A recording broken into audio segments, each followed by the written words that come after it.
Someone just won over $400 million at the Powerball. Yeah, you know that lottery where you see all the billboards and all the signs being marketed usually by the government trying to get you to go gamble? Somebody just won over $400 million.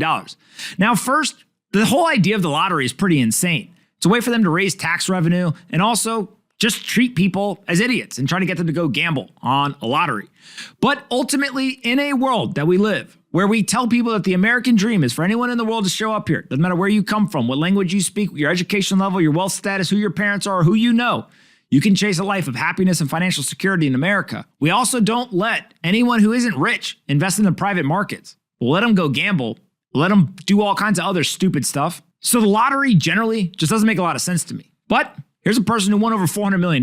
But here's the piece that I find the most fascinating. If you win $473 million in the jackpot, well, according to Sarah O'Brien over at CNBC, they've calculated what the tax bill is. It's going to blow your mind. That tax bill ends up being calculated this way. Most people, they don't actually take the lottery winnings at the top level in terms of amount. They take the one-time cash payment. That would come out to about $283.3 million in this case.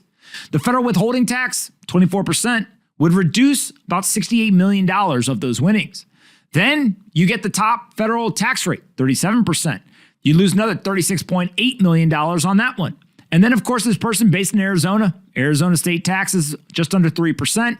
And so they would lose another $8.4 million. And so when it all comes in, of the $283 million that they'd get in that one-time cash payment from winning the lottery, they have to pay over $100 million to the government in taxes. That sounds like a fantastic way for the government to continue to get tax revenue. Just have people keep putting money into a pot and then just tax the hell out of them once somebody wins.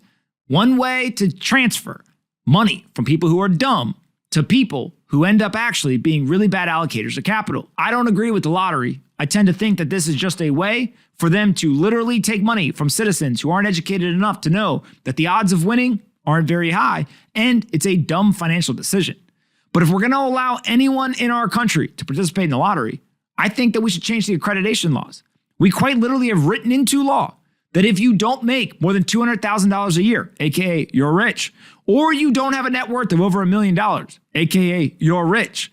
If you're not rich in America, you can't invest in private technology companies. You can't invest in some of the best investment opportunities available. But you sure as hell can go and buy lottery tickets. That didn't make a lot of sense to me.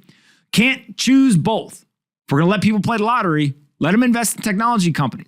If we're going to not let people invest in technology companies, then don't let them buy lottery tickets either. But this is just one of those things that shows maybe some of the rules, maybe some of the things that are going on in society, they aren't actually structured in a way to help the everyday person. Hey you, did you like this video? Great, we make 5 of them a day and post them here on this channel. Make sure you're subscribed, like the video, and see you next time.